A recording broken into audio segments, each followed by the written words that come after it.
personal transformation.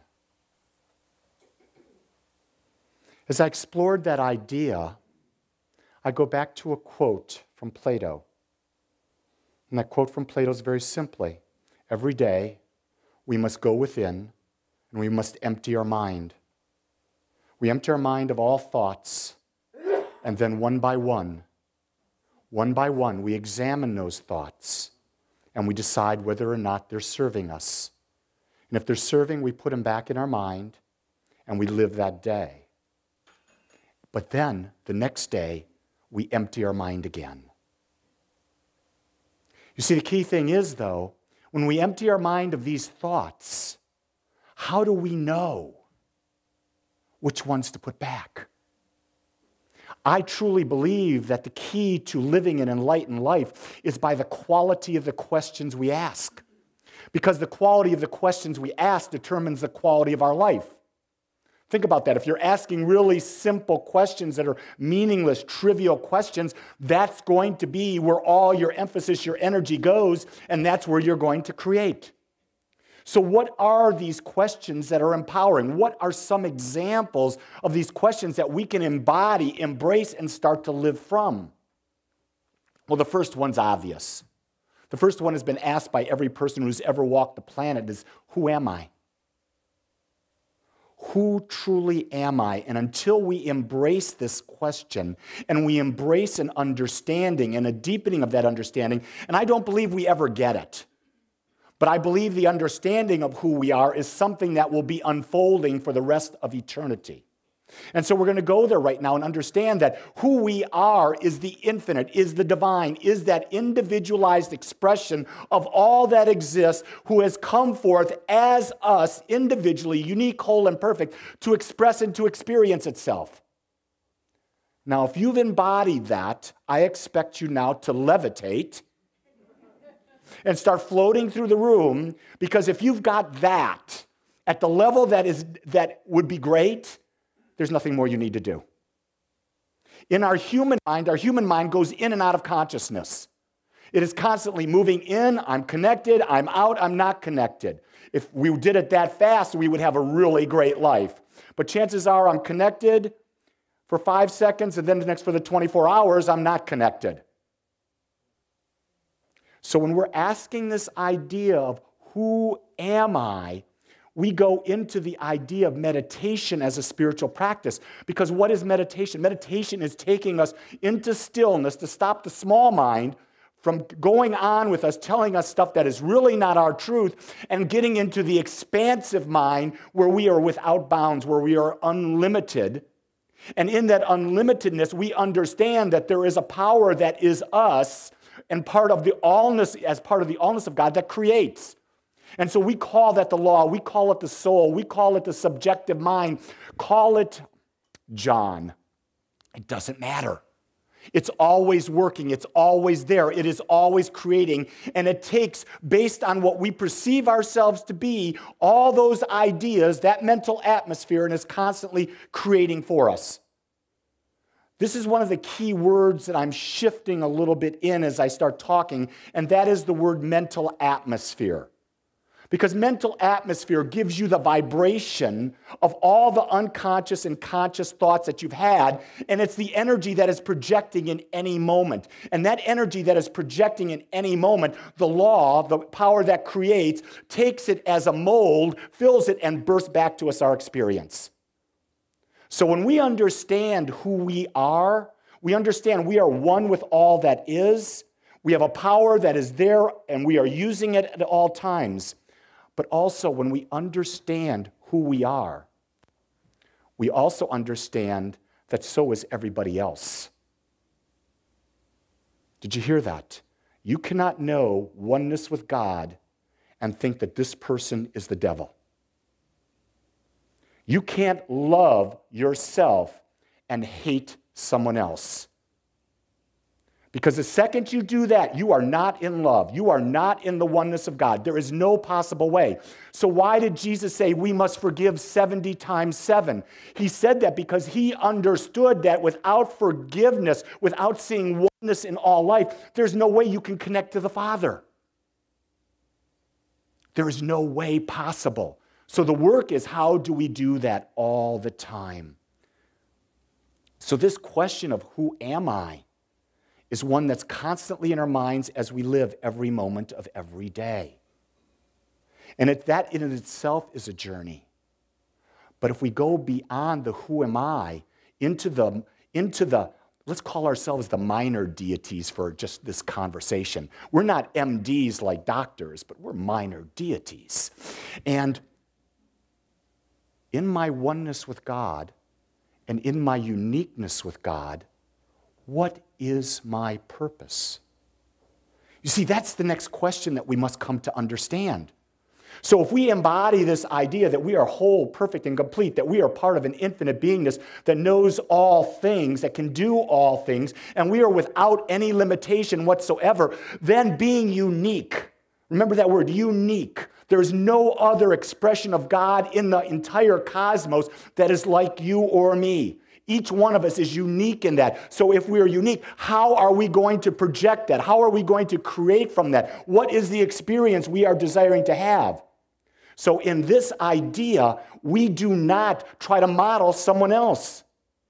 We go within and find out what is within us that is desiring to express and to experience. So we are not followers. Are you hearing that? We do not follow others. We follow that internal wisdom, that guide that is within us, that is taking us forward.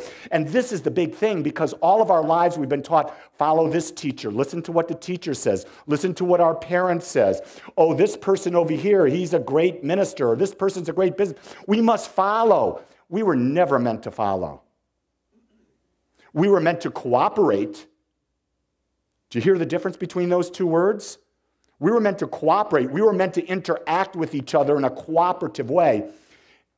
And that's another talk. Because embrace the idea of cooperative capitalism versus competitive capitalism. They're completely different ideas, because competitive capitalism says what? There's not enough. There's a limited supply. And if we go back to the very first premise of who are we understand that it's all infinite, that there's an infinite amount for everyone. So if you understand that there is infinite, then you must cooperate, because you realize to cooperate only assures that everyone has more. So we come back to, what is my purpose?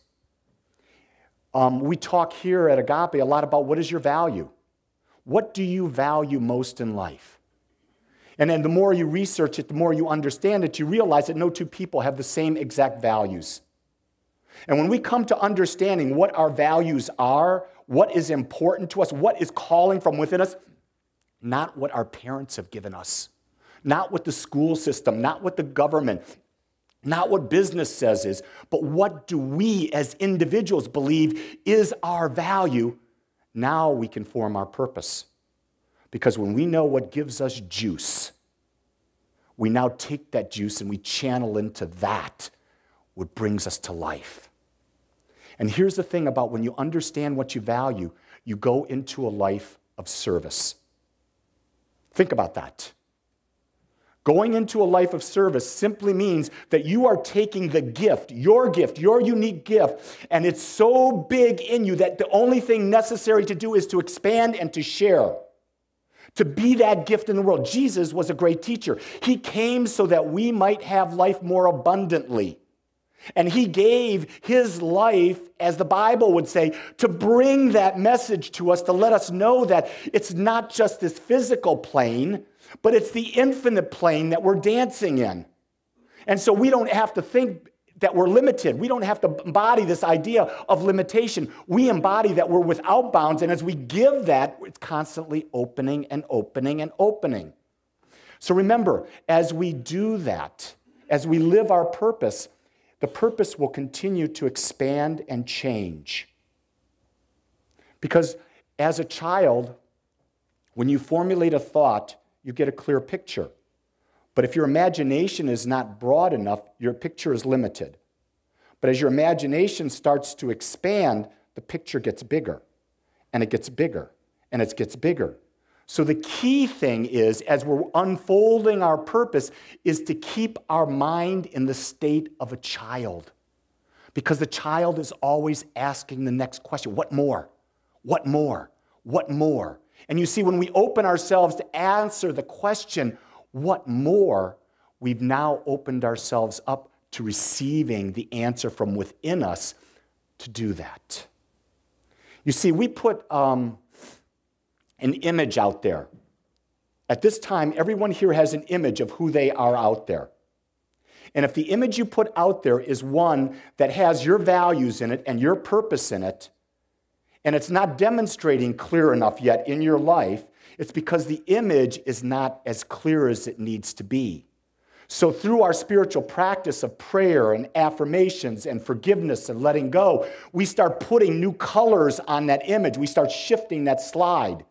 And when we do that, the image becomes clearer and clearer. And once it gets to a point where 51% or more of us buys into that image, that becomes our mental atmosphere, the predominance of it, and the law takes it and bursts it into our experience. Or it begins to birth it into our experience to the degree that we've embodied it. Does that make sense? See, we get to experience how much we've embodied. If we haven't embodied it, we're having a limited experience. Does that make sense? So if we embody the idea of perfect health, we're walking around in a body of perfect health. If we haven't, that means we haven't embodied yet, and I said the word yet, we haven't embodied that we are one with God, and in that oneness with God, we're whole and perfect. And when we've done that, the body shifts, and we go back to a perfect state of homeostasis. See, that's where healing is. Healing is not the physical thing. Healing is the revelation of truth.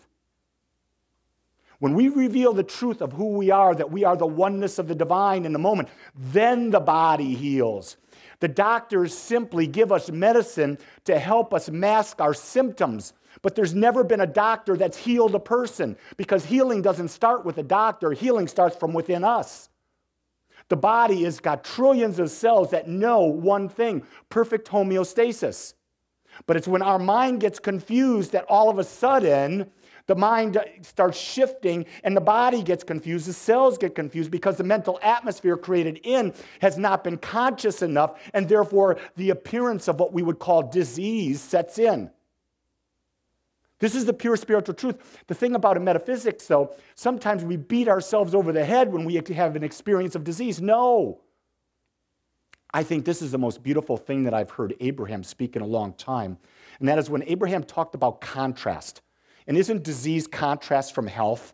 Isn't that all it is? Isn't breaking up in a relationship or being in a relationship, isn't that just contrast? It's nothing good or bad, it's just contrast. So here's what contrast means.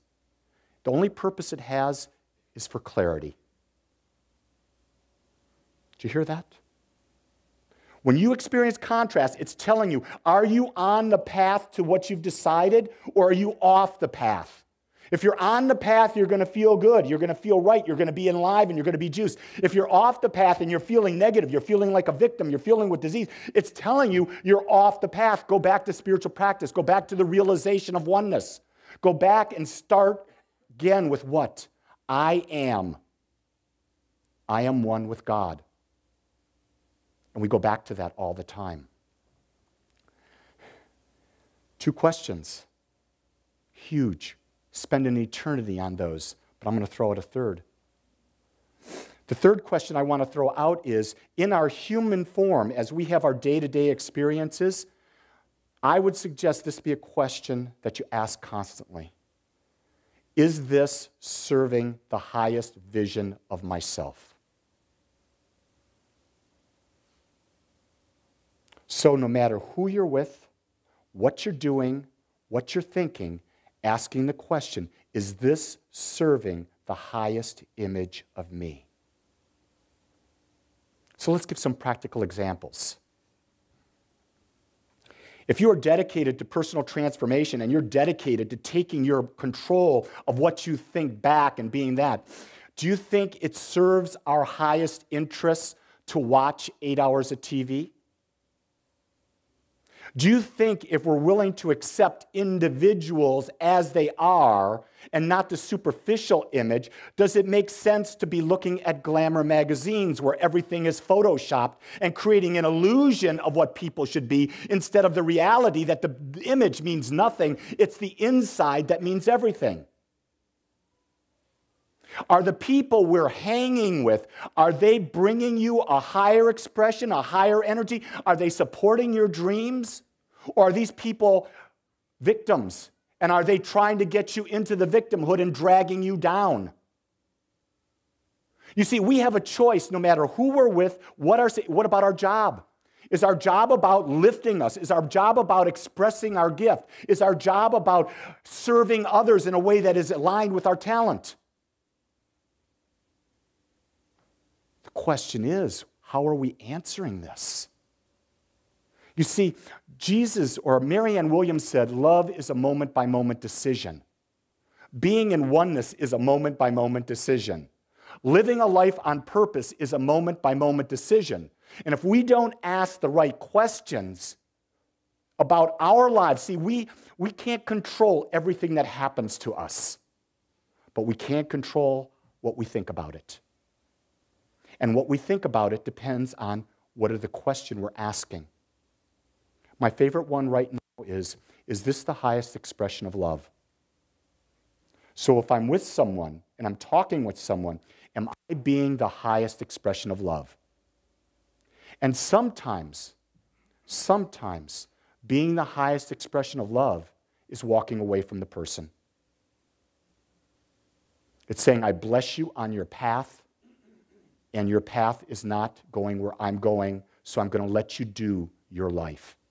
And I'm going to honor myself and do my life. Do you see how there was no judgment there? I was self-loving by saying, I'm going to honor myself and live my life full of love, but I'm going to also honor you and allow you to live your life full of love. And yes, they can be different, because you have to understand that there will be differences, because if we buy into premise number one, that God is infinite, all-knowing, everywhere present, and has expressed itself individually and uniquely as everyone, it has chosen to have infinite expressions of itself.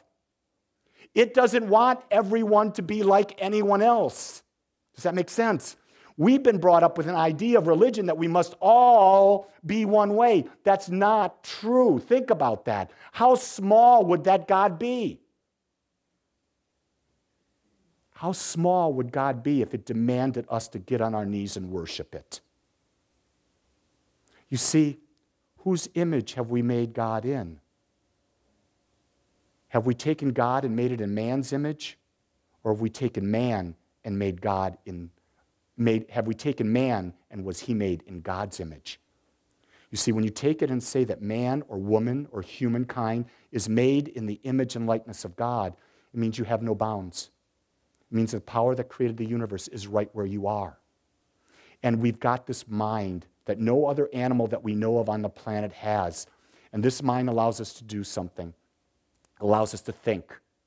And more importantly, it allows us to ask questions. See, and those questions determine the temperature or the mental atmosphere of our life. So as you go forth this week, ask the question, who am I? What am I here to do? And is this the highest expression of my vision for myself on life at this time?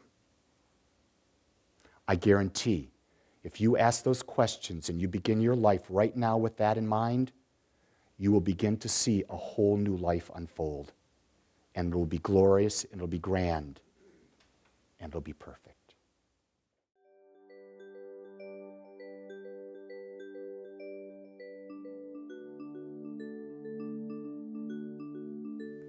I want to thank you for joining us today.